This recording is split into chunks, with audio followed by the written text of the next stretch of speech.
Bonjour à tous et bienvenue dans cette nouvelle vidéo. On est déjà à l'épisode 3 de cette rénovation complètement folle. Au programme du jour, on termine les claveaux, on pose le plancher du dernier étage, on le renforce, on l'isole, on pose les profilés métalliques et on coule la chape.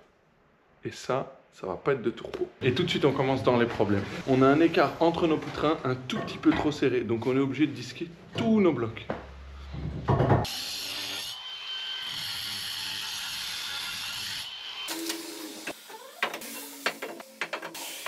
Ça prend forme, hein?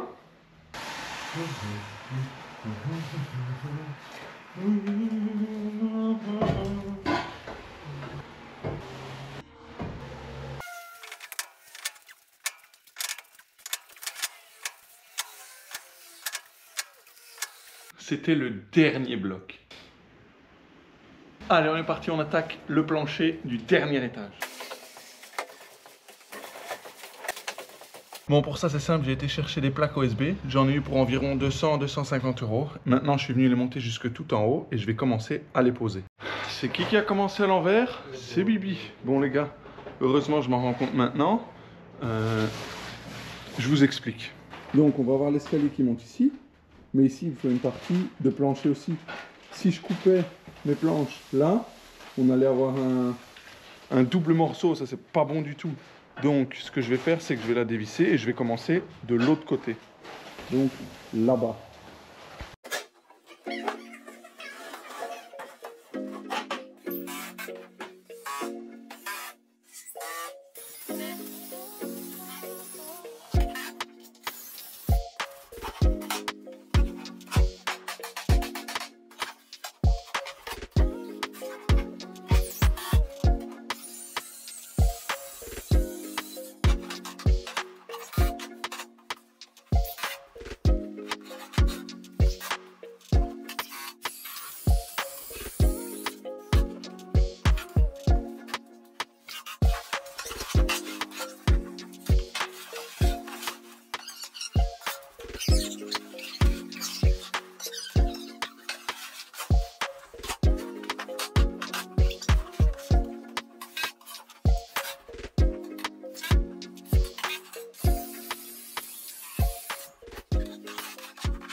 Bon, on a travaillé un petit peu à l'envers, on a commencé par mettre le plancher et maintenant on s'occupe de mettre les entrepoutres.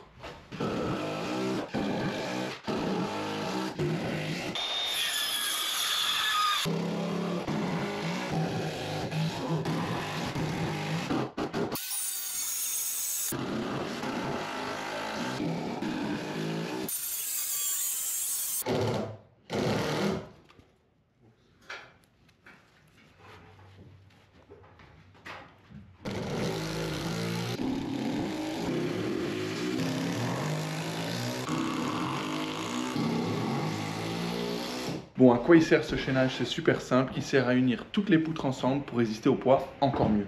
Ok les gars, on est parti ici, on va chercher ce qu'il nous faut pour pouvoir maçonner entre la toiture et les murs. Donc je vais vite aller chercher 3-4 sacs de mortier et puis on se retrouve sur le chantier.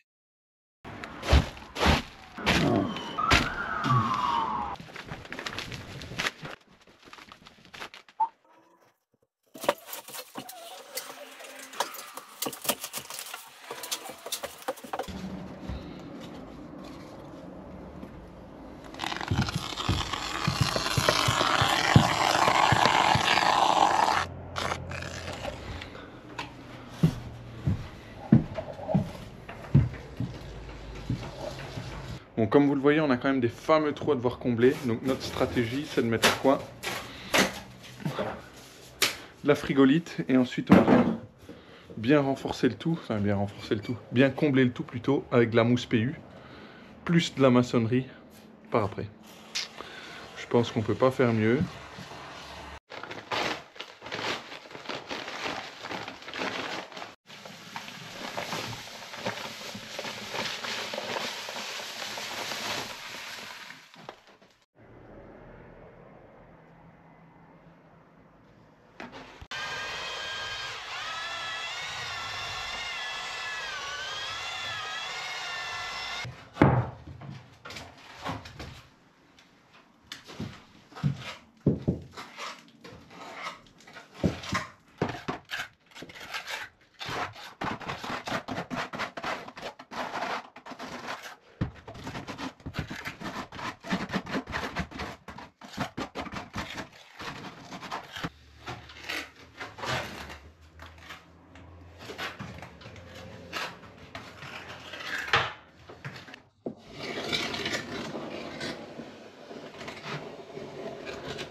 Bon les gars, du coup on est 3 jours plus tard et je vous montre le résultat.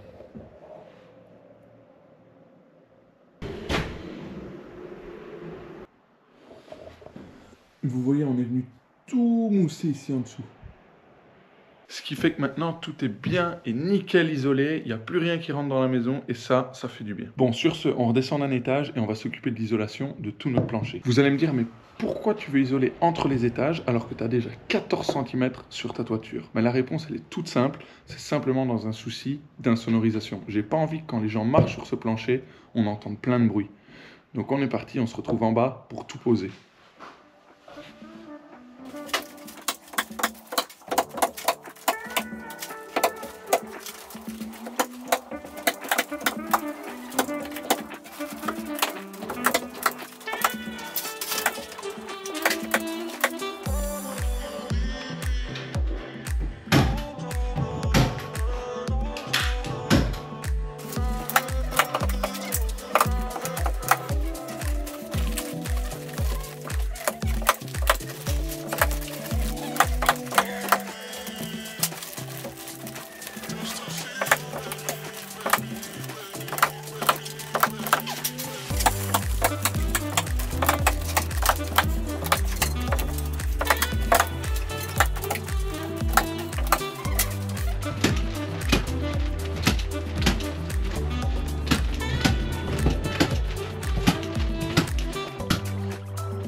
Ça y est, nous voilà avec une bonne étape de fête. Celle-là, elle fait du bien. C'était assez long quand même. Mais je suis vraiment content que ce soit mis. Jour de chape aujourd'hui, les gars. Bon, ce matin, on est venu poser Tout notre grillage. J'ai pas filmé parce qu'on est un petit peu à la bourre. Les mecs viennent à 11h30. Et on n'est pas encore prêt. Et là, actuellement, il est 10h30. Donc voilà, tout est prêt. On a passé un coup de nettoyage. Les petits trous qu'on avait, on est venu les reboucher. Avec de la mousse. On a de la mousse de partout. Dans chaque coin, vous voyez. Tout ça. Hop. Tout est bien ferraillé. Et là, ils vont bientôt arriver.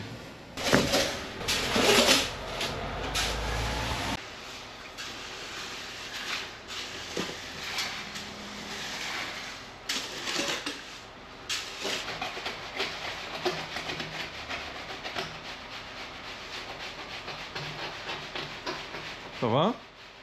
Non.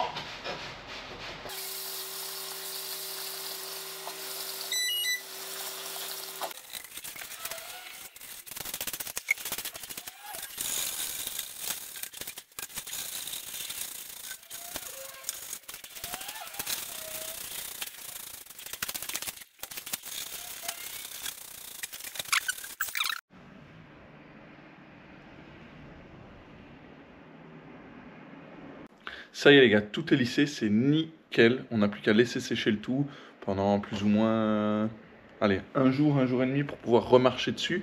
Sinon, je crois que c'est plus ou moins 20 jours avant d'enlever les étançons. Il ne nous reste plus qu'à attendre que tout sèche correctement. Avant de terminer la vidéo, je voudrais vous remercier parce que vous êtes de plus en plus nombreux à me suivre et ça me fait super plaisir. Sur ce, on se retrouve la semaine prochaine en méga forme.